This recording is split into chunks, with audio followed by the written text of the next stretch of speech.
confesso que eu já nem sei mais quem é que vai perder a cabeça aqui na segunda temporada de The White Lotus, porque, meus amores, a situação tá ficando complicada pra todo mundo. E eu acho até mesmo que a Tânia tá com a cabeça já dentro de uma corda, prestes a sair dessa também. E olha, as teorias que vocês mandaram pra mim nos comentários do vídeo da semana passada estão sensacionais e algumas delas começaram a se cumprir. Vem comigo porque a gente não vai perder tempo, temos muita coisa pra falar sobre The White Lotus. Vem!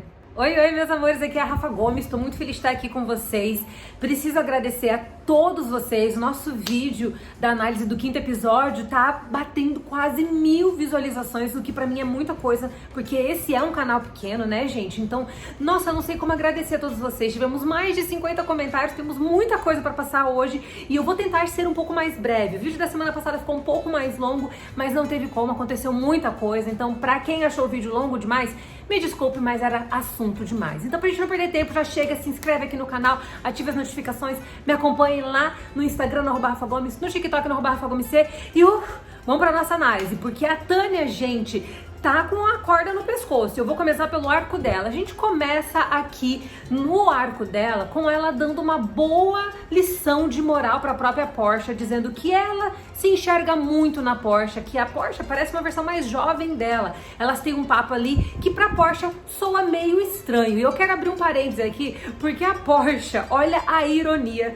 do destino de The White Lotus. A Porsha, ela acorda lá naquela mansão belíssima e coloca uma camiseta do Poderoso Chefão, o mesmo filme que o Albi tava lá cornetando, falando mal quando eles foram fazer aquele rolê turístico por um dos locais onde o filme foi gravado. Pra você ver, o Albi tentou pagar de desconstruído, mas a Porsha ama Poderoso Chefão. E ali na conversa entre as duas, a Porsha acha tudo aquilo muito estranho, muito misterioso e tal. E ela fala, toma cuidado com o Jack. Se eu fosse você, eu se afastaria dele. Isso acaba acendendo um alerta vermelho na Porsha, que vai ficar esse episódio inteiro desconfiada de todos os comportamentos do Jack. E a Tânia termina essa conversa dizendo o seguinte, Porsha, recomponha-se, sabe? Coloca suas coisas no lugar. Para de ser essa menina aí sem propósito de vida, sem rumo. Agora vamos para o arco que começa o episódio mesmo, que é o nosso quarteto fantástico, Cameron, Daphne, Ethan e Harper. O Ethan tá se consumindo por dentro. A gente falou que ele estava começando a ficar paranoico, né? Gente, ele tá prestes a ter um colapso de nervos, porque ele está se consumindo com a possibilidade da Harper achar que ele está mentindo. E aí a Harper tá naquela vibe dela, sei lá, ficar um pouco saliente diante das situações, como se ela quisesse mostrar que ela é uma mulher bonita, uma mulher que tem valor, uma mulher que merece ser desejada, porque vamos combinar que o Ethan não dá moral nenhuma pra ela. E eu gostei porque ao longo desse episódio, essa entrada do 6º episódio da segunda temporada de The White Lotus é uma entrada em que pela primeira vez os dois são genuinamente honestos um com o outro. Só que o Ethan é um baita de um covarde, ele foge da conversa. A Harper vai lá, se posiciona, pergunta pra ele se ele a deseja e ele solta o quê? Eu amo você. Gente, e aí? Ele não consegue nem ser honesto no único momento que ele tá tendo a oportunidade de falar a verdade. Se ele não tem mais paixão, desejo pela esposa dele, gente, ele tem que se tratar. Ou ele tenta resolver as coisas com a sua esposa, ou ele parte dessa, né? Mas ficar nesse chove não molha com ela, tadinha, ela não merece e ele não merece. Mas ele vai ficar nesse boloio o tempo todo, nesse chove não molha. Ele vê que tanto a Harper quanto o Cameron estão ali meio que de flerte, isso incomoda ele demais, mas ele não tem a cara de pau de fazer isso, de confrontá-los. Mas chega um determinado momento que ele vai até tentar confrontar a Harper quando ele vê que os dois sumiram e os dois foram pro quarto cada um pegar uma coisa. E ele começa a desconfiar que talvez tenha rolado algo entre eles dois. Mas será mesmo que isso aconteceu, gente? A dúvida foi plantada na mente do Ethan e eu acho que foi plantada na mente de vocês também, porque até eu comecei a ficar pensando, olha, faria sentido, mas será que isso aconteceu mesmo? Mas a gente não acaba aí não nesse arco, viu? Porque a gente vê que o Cameron e a Daphne até entram no assunto do que aconteceu quando as duas estavam viajando, mas tudo fica naquela especulação, naquela brincadeira. É impressionante como os dois são extremamente cínicos.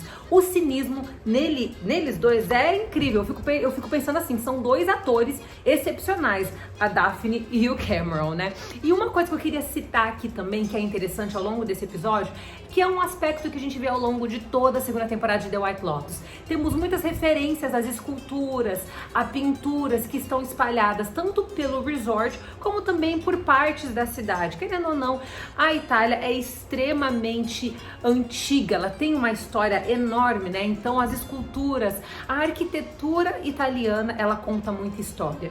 E o que a gente percebe aqui em The White Lotus é que os personagens às vezes se sentem vigiados pelas pinturas, pelas esculturas, o que é incrível, porque é como se o design de produção da temporada, ele não apenas fosse um personagem dentro da trama, mas como se ele fosse aquele olhar de julgamento sobre todos eles, sobre suas atitudes, sobre os seus pensamentos. Há sempre esse contraste entre o que os personagens estão pensando, o que eles estão fazendo e as esculturas, o ambiente cultural que os cerca. Isso é muito interessante porque mostra o cuidado que o Mike White teve em fazer essa produção como uma produção que não apenas fosse sobre tretas, mas realmente tivesse muita simbologia por trás.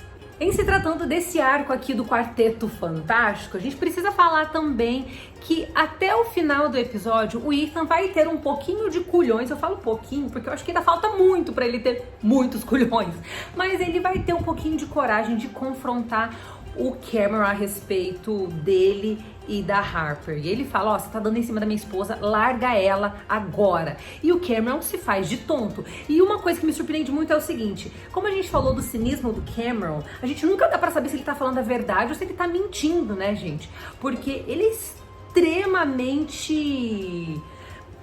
Ele chega a ser patético de tão cínico que ele é. Então você não consegue decifrar o que ele está dizendo. Você não sabe se você pode confiar naquilo que ele diz ou não. E eu acho que é isso que é o que deixa o Ethan mais enlouquecido. E isso coloca ele na nossa lista de possíveis assassinos. Pois é, eu acho que ele é uma das grandes possibilidades.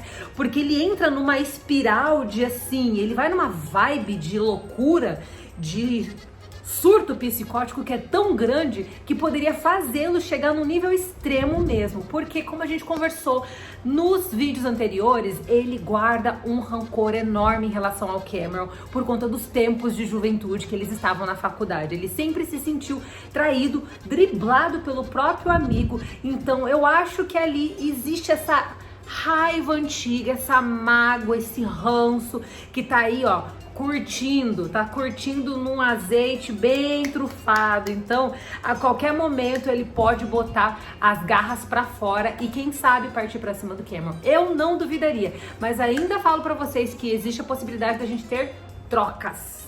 Lembra que a gente falou ali que poderia rolar algumas coisas confusas entre esses dois casais? Acho que isso pode acontecer no episódio final, mas a gente tá a um episódio, né, gente? Tá acabando. Então é claro que a gente precisa responder quem vai perder a cabeça e quem vai parar pra forca. Quem vai ganhar esse bilhete premiado? E aí, a gente precisa entrar em outros arcos pra gente tentar responder essas perguntas. O Albie, o seu avô e o seu pai decidem sair em uma jornada bem coisa de filme, né, gente? Eles acabam encontrando, mas quem vai com eles nessa viagem é a própria Lucia, porque a Albie e Lucia estão num só love, né, gente? A gente já definiu aqui que esses dois, eles já formam aqui o nosso Richard Gere e a nossa Julia Roberts de 2022, né? É o caso de uma linda mulher aqui. Só que ao longo dessa jornada que eles vão para essa pequena cidade siciliana, quem que segue eles? O cafetão da Lucia. E ele não vai deixar barato, porque ele diz que ela deve dinheiro. E é claro que isso vai gerar uma situação muito complicada, porque teoricamente ela é raptada, né? O nome do episódio é Rapto. E é mais ou menos isso que acontece ali, porque ele força ela a entrar no carro com ele, ela não quer, os três tentam impedir que isso aconteça, mas a Lucia já deixa bem claro que eles não conseguiriam confrontá-lo. Porque, querendo ou não, a gente sabe que ali, gente, quando se trata de prostituição, o trem sempre corre o risco de ficar mais pesado. E ela acaba indo com ele, o que deixa todo mundo muito tenso, mas vida que segue. Eles acabam encontrando essa parente, tentam se reconectar com elas. São 3 mulheres, sendo que uma delas é uma senhorinha bem idosa, mas tudo vai pro ralo. Ela manda eles embora, diz que eles estão lá pra pegar dinheiro, e aí acabou o sonho americano de se reconectar com a família italiana. E é interessante isso, porque a gente acha que essa cena não vai ter impacto nenhum na trama, mas na verdade, mais pelo final do episódio, quando a gente vê os 3 jantando, o vozito, que eu esqueci o nome agora, me desculpem, ele acaba desabafando, dizendo que ele tá arrasado porque ele esperava ser recebido de braços abertos, ele esperava receber amor e ele esperava ouvir daquela senhorinha que ele fez um bom trabalho, que ele é um cara que se deu bem, mas que isso nunca aconteceria, não nesse estágio. E é interessante ele falar isso, por quê? Porque aí a gente vai naquela espiral também super contínua, que é um comportamento nocivo do avô que passou para o pai e que corre o risco de passar para o filho. O Albie tá garantindo que ele não vai ser igual o seu pai e o seu avô, não vai ser aquele cara promíscuo e etc. Mas é interessante, porque na semana passada, o pai do Albie fez essa reflexão de como ele era fruto das escolhas erradas do pai dele. E hoje o avô não aguentou segurar a onda e acabou chorando, numa cena que acaba sendo uma cena bem simbólica. Mas no meio dessa confusão toda que a gente tem aí, não podemos esquecer do nosso núcleo baladeiro que está lá naquela mansão que se chama Villa Pisano. Mas antes da gente chegar lá na Villa Pisano, vamos falar sobre a Valentina e a Isabela, porque nesse episódio é o aniversário da Valentina, ela quer comemorar com a Isabela super fofa e super inocente, topa elas duas saírem pra jantar, só que pouco antes delas saírem pro rolê, a Isabela fala, olha, tem como você tirar aquele boy, o boy idoso que tá ali e colocar o Rocco de volta, porque o Rocco e eu estamos namorando e de fato ele acabou de pedir a minha mão em casamento. E é claro que isso deixa a Valentina em choque. Mas assim, só ela que ficou chocada, né? Porque que existia uma coisa entre Isabela e o Rocco já tava bem claro, porque existia ali uma fagulha entre eles, a gente conseguia notar. Mas a Valentina, como aquela mulher solitária, que não é de ter relacionamentos e não parece entender muito de conexão social, ela não tem muito tino social, então ela não percebeu isso não. Ela fica arrasada, dispensa o rolê, mas depois ela vai encher a cara no bar do hotel e ali a Mia dá uma chegada nela, chega junto e meio que quer agradecê-la por ter dado a oportunidade a ela de cantar ali no restaurante. E é claro que isso vai acontecer, as duas acabam pegando um dos quartos que está vazio e o resto vocês já sabem o que acontece, né? Mas agora vamos pro nosso núcleo da Villa Pisano, porque a Tânia tá lá, desconfiadíssima do Quentin, mas ao mesmo tempo que essa mulher descobriu que Quentin e Jack não são tio e sobrinho, ela acaba cedendo pro Quentin. O Quentin vai dar uma festa badaladíssima, cheia de lords, ladies e princesas, vai ter todo mundo lá. E aí ele fala o seguinte, olha, arranjei um boy chamado Nico, ou é Noco, Nico Onoco, arranjou um boy italiano pra ela e ele faz isso pra tentar conquistá-la. E aí a gente chega na teoria que vocês disseram. Vocês disseram nos comentários do vídeo da semana passada que tinha tudo pra ser um conluio entre o marido da Tânia e o Quentin, e que eles estariam tentando dar o golpe na Tânia e ficar com sua grana. E, gente, eu acho que é isso que vai acontecer, porque ali naquela festa o Quentin convence a Tânia a mexer com o pó branco aí, que vocês sabem qual que é, não vou dizer especificamente porque vocês entenderam. A Tânia fala, faz muito tempo que eu não uso. Então, ou seja, ela já foi da balada, ela já foi do rolê maluco. Ela vai lá, decide ceder ao pó branco, os três, Quentin, o boy latino, que tem cara de mexer, e ela acabam descendo a lenha no pó branco. Ela curte horrores, se diverte com as gays, tudo, tá aquela festa. E aí no meio do rolê ela descobre que o boy italiano está com um piu-piu-piu-piu. Vocês entenderam? Ele está... Pois é. E aí, o que isso significa? E pouco depois, quando ele tá lá meio que preparando o cômodo para recebê-la, ela dá uma olhada nos porta-retratos que estão ali na cômoda e encontra uma foto que traz o Quentin, cowboy, ao lado de um cowboy, que é o seu marido. Então vocês acertaram isso e eu acho que a Tânia vai partir dessa. Ela é outra forte candidata para nossa forca, gente, porque ali o episódio termina em festa para ela, mas a Porsha saiu com o Jack e naquela saída ela ficou com aquela coisa que a Tânia disse para ela, aquilo tá latejando na mente dela e ela começa a analisar o comportamento do Jack, que vai deixando ela extremamente irritada. Ele bebe demais, a ideia era eles voltarem pra festa, eles não conseguem, acabam pegando um hotel e ali naquela ocasião o Jack já trêbado, acaba a contar algumas verdades pra ela, dizendo que esses lords, essas ladies, esses senhores, essas princesas não possuem dinheiro e que ele teria que vender o seu palácio para poder se sustentar, mas que ele diz que ele é muito grato ao Quentin porque Quentin tirou ele do buraco. E quando ela pergunta que tipo de buraco, ele fala o pior de todos. E é claro que por conta disso ele é obrigado a fazer coisas que ele não quer, mas que ele se sente no dever de fazer. Então a gente já percebeu que rola até uma situação entre o Quentin e o Jack. E o Jack precisa se submeter a coisas que ele não quer, coisas que nós vimos no final do episódio anterior, vocês sabem do que eu tô falando. E a Portia tá assim, ó, com a lanterna acesa, super preocupada, porque o Jack disse que o Quentin está atrás de dinheiro. E quem é dinheiro nessa série, gente?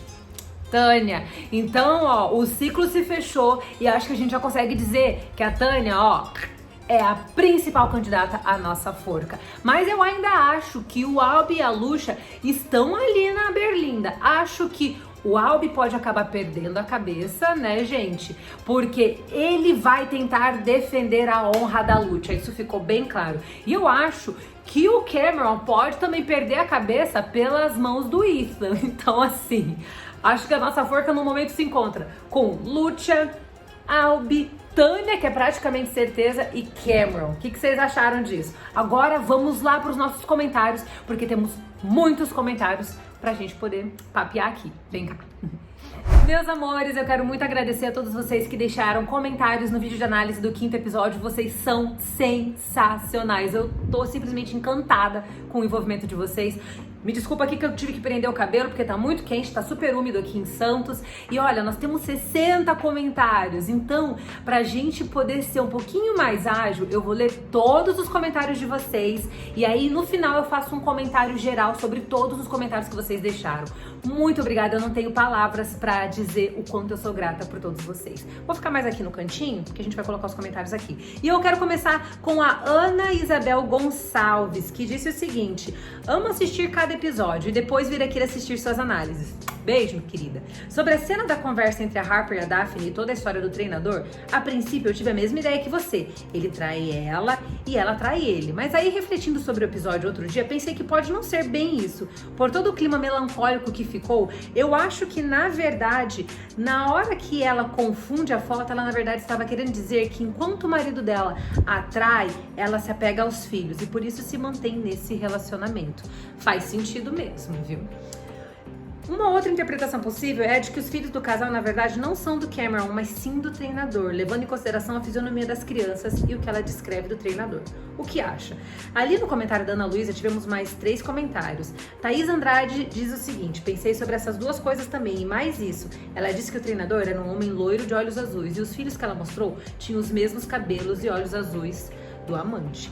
A Marília Martins respondeu embaixo: eu só pensei nessa segunda possibilidade. Pra mim, ficou claro isso. Aí a Julicena respondeu: também achei claro que, ops, mostrei as fotos erradas, só pra mostrar mesmo quem é o pai. Depois eu chego aí, gente. Vamos lá. Tô animada. Na parte em que a Daphne... Aqui é o comentário do R.S. César. Na parte em que a Daphne relata a história do personal, a foto do filho não foi mostrada por acidente. Lembre-se que antes ela disse que o personal é lindo, com grandes olhos azuis, e o bebê da foto tem grandes olhos azuis. Ou seja, foi um modo de confessar indiretamente que o filho dela não é do Cameron. Outra coisa, já estava grilada com essa amizade da Tânia com os gays. E todo esse ar sombrio do episódio me deixou ainda mais grilada. Note que o senhor gay, que esqueci o nome, Quentin, diz que a história da Tânia tem a ver com a ópera Madame Butterfly, que é trágica pra caramba. Dei um Google, onde a mocinha perde a cabeça no final. Aí no comentário da R.S. César diz, adendo, é ela mesma escrevendo aqui: meus candidatos à forca, pai do Albie e Harper, pelas cenas deles olhando para o mar, meio que num transe, sei lá, mas é só chute mesmo. Ou a Tânia, pela referência a Madame Butterfly, mais evidente lá atrás. Ai, Jesus, vocês estão maravilhosos. Aqui o Ícaro Bruno também respondeu aqui: vi uma teoria que dizia que os amigos da Tânia estão atrás do dinheiro dela. E tudo isso é uma armação que envolve o marido dela, que nesse caso seria o cowboy. A Joana Veiga respondeu embaixo nesse comentário: nossa, faz todo sentido. O Isaías veio logo abaixo e disse: cada dia amando mais essa temporada. Estou torcendo por um lance entre Cameron e Ethan. Será? Depois a gente conversa sobre isso. Tem o Fagner Alves que também escreveu: não creio que a Lúcia seja boazinha. Percebo que ela está ali para tudo ou nada. Está tentando dar um golpe no garoto rico e inocente. Ali, ó, ninguém é herói. Verdade. No comentário dele, o Rodrigo Azevedo respondeu: pra mim, isso é óbvio. Aí a Thaís Andrade deixou um comentário: eu acho que o Ethan vai surpreender todo mundo ainda. Talvez pegando a Harper com o Cameron e, ó, cortando a cabeça dele. Será? Camila Aparecida da Silva disse: esse cafetão da Lúcia cumprimentou ela no primeiro episódio. Eu não lembrava. Na primeira cena que ela e a Mia aparecem. Acho que ele é um ex dela e não um cafetão. Faz sentido. Mas ela diz nesse episódio que ele recebe muito dinheiro a partir dela. Então ficou claro que ele é um cafetão. E aí o Gabriel Aguiar disse: ela inventou esse negócio de cafetão pra tirar dinheiro do Albi. Vocês estão maravilhosos. Vocês estão terríveis. Tô adorando. Douglas Rogue reescreveu: primeiramente quero dizer que estou maravilhado com as suas análises semanais. Beijo. Douglas, obrigado pela sua participação aqui. Andei pesquisando e posso estar redondamente enganado, porém tenho a impressão de que esse boy hétero, auto-intitulado cowboy, do Quentin, não seria na verdade o marido da Tânia? Faria sentido, uma vez que ele, Quentin, descobriu que a Tânia seria sua esposa e estaria pensando na possibilidade de puni-la por ser um empecilho para ambos. Fica pensada, amando essa série. Douglas acertou, assim como tantos outros aí na lista de comentários, porque vocês mandaram muito bem nessa hipótese, gente, eu amei. Sueli Ribeiro disse: na promo do próximo episódio dessa semana, a Tânia fala que a vê na Porsche, que ela é como ela era quando nova. Por isso são tão parecidas. E como a Porsche ainda não se deu conta disso, desde o começo achei Quentin e os amigos tudo golpistas. Será que o cowboy pelo qual o Quentin era apaixonado é o Greg? E isso tudo não é a armação dos dois pra pegar o dinheiro da Tânia? Palpites para a forca, Cameron, Greg e Lúcia. Ai, tô adorando!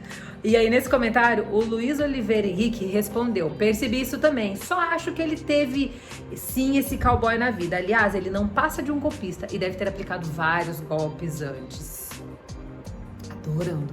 E o Gabriel Ribeiro respondeu embaixo: quando o menino foge sem pagar o restaurante, já acende um forte alerta. Outro indício é a necessidade enorme que Quentin tem de ficar surpreendendo a Tânia a todo momento e mostrando coisas luxuosas.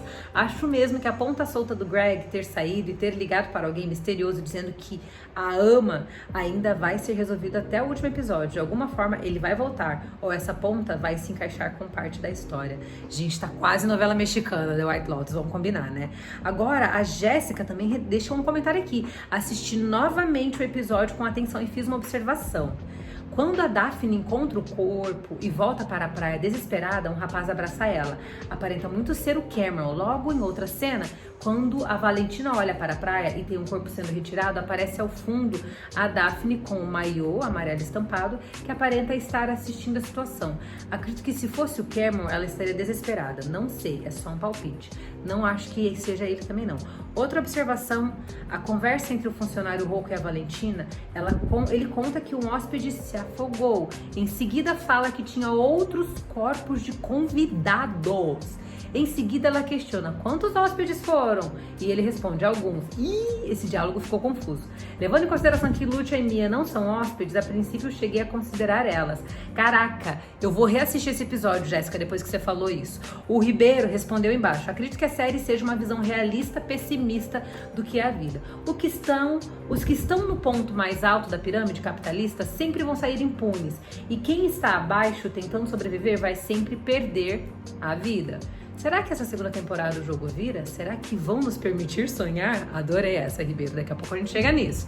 Tô ansiosa, vocês estão maravilhosas aqui, gente. Não tem nem palavras. A Milady Rosa, adorei esse nickname, disse: eu estou gostando mais dessa segunda temporada por causa da Itália belíssima e dos personagens melhor desenvolvidos. Acertaram em cheio. Concordo. Kaique, batendo ponto aqui mais uma vez. Beijo pro Kaique. Bonjour, Rafa. Ótima análise. Vim aqui para fazer meu comentário semanal. Adoro, gente, que comentário enorme. Vamos lá, então. É interessante olhar todos os laços que interligam esses personagens e pessoas que possuem uma ótica de troca. Tudo nesse episódio foi estranho pra mim. Gostei do avô do Albi confrontá-lo sobre a Lúcia e mais tarde sobre o diálogo com o Dominique sobre o casamento de seu pai. Tornou esse personagem um pouco mais humano, enquanto antes pareceria apenas uma caricatura de um senhor retrógrado que Albi destilava. E muito interessante o Dominique andando na praia refletindo sobre suas escolhas na vida. sobre o Albie, descobriu uma síndrome que achei interessante a ser diagnosticada nele, que é a síndrome do cavaleiro branco. E sua aspiração máxima é iniciar relações afetivas com pessoas feridas ou vulneráveis. Esse vínculo pode permitir que sejam úteis, que reparem afetivamente o outro e reafirmem a sua própria pessoa. Eu pensei nisso assistindo esse episódio, viu? Pois em uma frase nos primeiros episódios, o Albie cita para Portia que sempre se atrai por pessoas desconcertadas. Isso é indicado a sua militância, desconstrução um tanto inconveniente e seu desejo de ser salvador de Lúcia ou ser o idealizador de Portia. No caso do Albie, seria o cavaleiro branco idealista. Esse tipo define a figura que busca pessoas para resgatar e reparar. Tô chocada com esse comentário. Anseiam criar alguém perfeito, alguém ideal. Ser responsável por essa melhora lhes permite, por sua vez, se sentirem bem sendo figuras de salvadoras.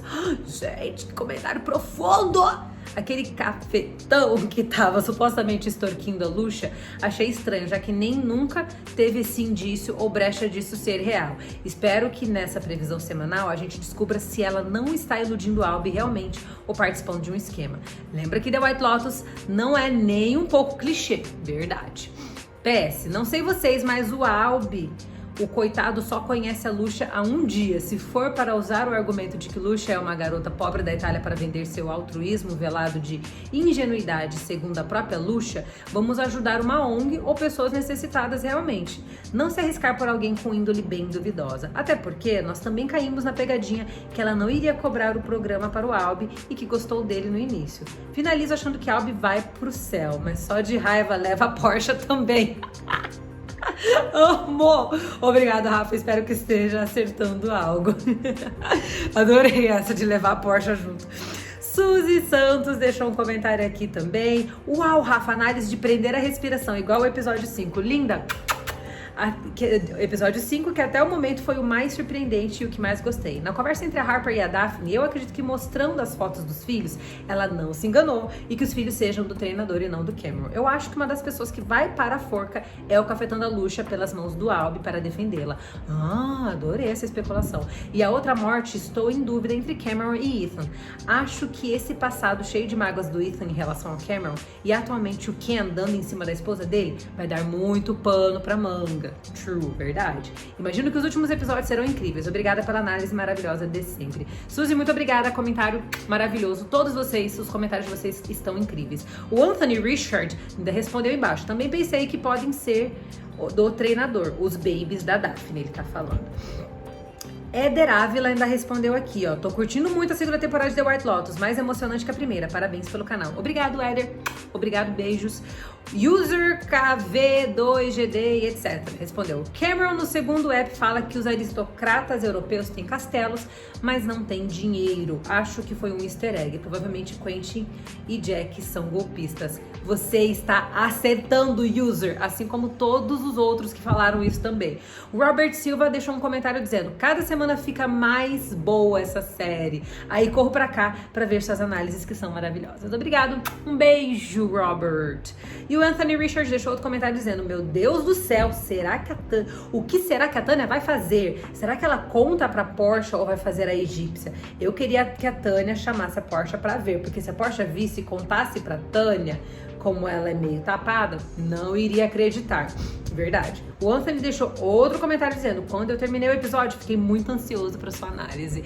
Jéssica Moraes ainda deixou aqui um comentário: ansiosa pela análise do episódio 6. Tô aqui, Jéssica, vem cá, vamos conversar, porque olha que babado. Luiz Oliveira Henrique deixou um comentário dizendo: acho que os maiores candidatos à forca deste episódio são Lúcia, Ethan, Cameron, Dominique. Gostei das apostas. Miss Tiali deixou um comentário aqui: oi, eu acho que na cena que a Harper vai meio que contar a verdade pra Daphne, eu entendi que quando ela fala eu tenho um personal que é loiro, tem grandes olhos azuis, passo mais tempo com ele, ela estava referindo ao filho mesmo, já que ele tem todas essas características.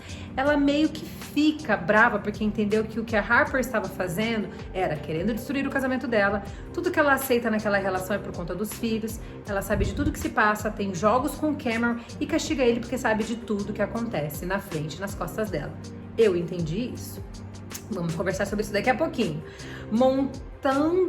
montando nap. Respondeu: a Lucia tá armando pra tirar muito dinheiro do Albie. Ele está caindo feito um patinho. Não acredito na história de amor dos dois. Eles têm química, mas a Lucia quer dinheiro e não existe um cafetão. Acredito que ele pediu a um amigo para... Acredito que ela pediu a um amigo para ensinar tudo aquilo para impressionar o Albie. Ih, vamos lá. A Mila de Rosa respondeu: Rafa, amo suas análises. Eu estou achando que o Quentin quer o dinheiro da Tânia, dar algum tipo de golpe nela. Talvez seja esse o gatilho do chuchuxi que a vidente previu. Não vou falar a palavra porque você sabe que as regras do YouTube são daquele jeito, né? Ah, o filho da Daphne parece com a descrição do treinador. Pode ser filho dele. Por isso o ato falho de mostrar a foto dos filhos para Harper. Eu tô torcendo muito por Lucia e Albie. Beijos, beijo! Rodrigo Azevedo respondeu: essa série é um absurdo de boa. É mesmo. Cibele Serer respondeu aqui: a série pega nessa crescente, onde muitas coisas são reveladas e de repente, pá! É bem isso mesmo. Harper representou o melhor plot desse episódio, seguidos pelo boy lixo da Porsche e seu sugar daddy. Concordo. Anthony Richard colocou outro comentário aqui: indicados a forca, primeiro a Lucia, segundo Cameron, terceiro o pai do Albie. Ele tá muito mexido com essa história da esposa dele, com a Lucia, agora a Lucia e Albie. Pode ser que aconteça algum acidente. O quarto seria o Ethan, ele tá muito quietinho na dele. Se ele souber que o Cameron dá em cima da Harper, ou se realmente acontecer entre eles, e o Ethan fique pé com o Cameron e algum acidente aconteça. E ali comentaram no comentário do Anthony: Suelen, no trailer mostra o Ethan tentando babado. E o Anthony ainda responde aqui, ó, a Suelen: verdade, nem lembrava, e vai ser no mar, e parece que é meio pelo entardecer, quase noite. Então se os dois forem pro oceano, vai ter treta. Ih, eu preciso rever esse trailer, gente. Não lembrava disso não, desse suposto afô dentro da água. Thaís Andrade deixou outro comentário: tenho dó da Tânia, porque nunca dá certo nada. Porque nunca dá certo nada na vida da mulher. Melhor ser pobre. Acho que ela vai contar pra Porsche e voltar a ser uma rica depressiva. Será que ela vai? Ih, vamos lá. Suzy deixou outro comentário: Rafa, não aguentei e vim deixar outra teoria. Venha mesmo, meu amor. Eu acho que uma das mortes pode... pode vir do círculo envolvendo Tânia, esposo, Porsche ou Quentin e seus amigos. Será que não foi proposital o marido ter ido embora para que Quentin pudesse se aproximar, já tudo armado, com o intuito de roubá-la? Há ainda a possibilidade do esposo ser o cowboy de Quentin. Será? Pois é, ele é, né? Mas acho o marido da Tânia tão mau caráter que se ele estiver com Quentin nessa, está enganando ele também, pois acredito que ele seja hétero. Eu também acho. Sendo assim, ela poderia descobrir e tirar a vida dos dois, ou tirar a vida do outro, ou ainda também a Mor pode ser do Jack pelas mãos da Porsche ou do Quentin. Ixi, quanta teoria, menina! Acho que iremos nos surpreender, porque são várias as possibilidades. E são mesmo. E aí a user DS8F respondeu: muito boa essa teoria. Eu acho que tudo é possível quando se trata de The White Lotus, né, gente? Vamos lá. Denise Molina deixou um comentário: tem várias coisas acontecendo, mas eu tô focada na Harper. Ela quer o Cameron desde o começo, eu acho. Mesmo ele sendo muito diferente dela. Na real, não sei qual é a dela. Parece estar com o Ethan por estar. Não mostra qualquer sentimento de amor por ele, além de ser o saco dele sempre. E ele é bem bobão. Já passou da hora de dizer pra Harper que ela exige muito, sendo uma baita chata. O Rodrigo Azevedo comentou embaixo: eu acho o contrário. O Ethan que não demonstra nada pela Harper. Acho que ele demonstra menos do que ela. A Harper se esforça, ele não. O João Vitor respondeu: pô, que série boa, mas eu, apesar de achar que o Ethan fez besteira, não concordo com a Harper ter todo esse ódio dele, a ponto de talvez até pensar em trair ele, talvez no próximo app. Mas tudo bem, cada cachorro que lampa sua cara. Ai, Jesus, vocês são incríveis. Aldo Gama deixou um comentário dizendo: sua análise é ótima, mas seria legal mais curto, com falas mais objetivas. 40 minutos para um episódio de 60 minutos? Para você ver, Aldo, o tanto de coisa que aconteceu nesse episódio. As análises, elas tendem a ser mais curtas, mas tudo no episódio 5 foi muito bombástico, não tinha como a gente passar. Então, assim, Infelizmente foi um vídeo mais longo mesmo. Alex Full deixou um comentário dizendo: Harper vem aí, vai tacar fogo em tudo. Ela tá mesmo, né, gente? Ela tá que tá. A Mai Louise respondeu: gente, a Porsche é estilosíssima. Não acho brega, pelo amor. Ela só é Gen Z. Gente, dá pra ser Gen Z sem ser cafona. O figurino dela nesse episódio 6 tá péssimo. Ai, tudo bem, Mai. Você sabe, né? Cada um tem um gosto, mas eu acho ela cafonérrima. A Lilica disse aqui: pensei em um coletivo do núcleo dos gays e Tânia, porque eram vários corpos. Ai, gente, tô tensa, muita coisa. E aí a gente tem mais um comentário da Juju Oliveira, que deixou vários coraçõezinhos. Um beijo, Juju. E o Jonathan, que deixou um outro comentário aqui. No arco do Albi, acredito que a Lúcia também está fazendo o golpe para tentar tirar o dinheiro da família. Meus papitos para Forca, Mia, Quentin, Jack e Porsche. Suelen Ribeiro comentou embaixo. A Daphne não, pois ela é quem vê o corpo na praia. Isso é o início do primeiro episódio. E o Jonathan responde: isso, você tem razão. Passamos pelos 60 comentários. Agora, deixa eu aqui fazer o meu comentário geral. Primeiro, que vocês que falaram da teoria do Quentin e do Greg acertaram em cheio. Eu acho que a Tânia realmente vai perder a cabeça. Em relação à cena da Daphne mostrando a foto do celular para Harper, eu acho que a teoria mais provável é que aquelas crianças sejam filhas do boy treinador. Eu não acho que ela esteja fazendo uma referência usando a palavra treinador para dizer, na verdade, que são os filhos que sustentam tudo. Eu acho que o que ela quis dizer é que ela leva uma vida totalmente paralela, que ela está casada, mas que ela construiu essa outra vida com esse treinador a ponto de construir uma família com ele e de ter filhos com ele, e que segue aqui com esse casamento de fachada por, sei lá, por dinheiro, por estabilidade financeira, porque com certeza o marido dela tem muito mais dinheiro do que um personal trainer, né, gente? Então eu acho que foi isso, tipo assim, ela mostrando: olha, eu tenho uma outra família. Isso aqui, ó, é meu backup financeiro. Eu acho que é isso, viu, gente? E basicamente foi isso que vocês disseram. Eu acho que nós teremos várias pessoas perdendo a cabeça. Estamos indo pro nosso último episódio. Estou super ansiosa. Amei os comentários de todos vocês.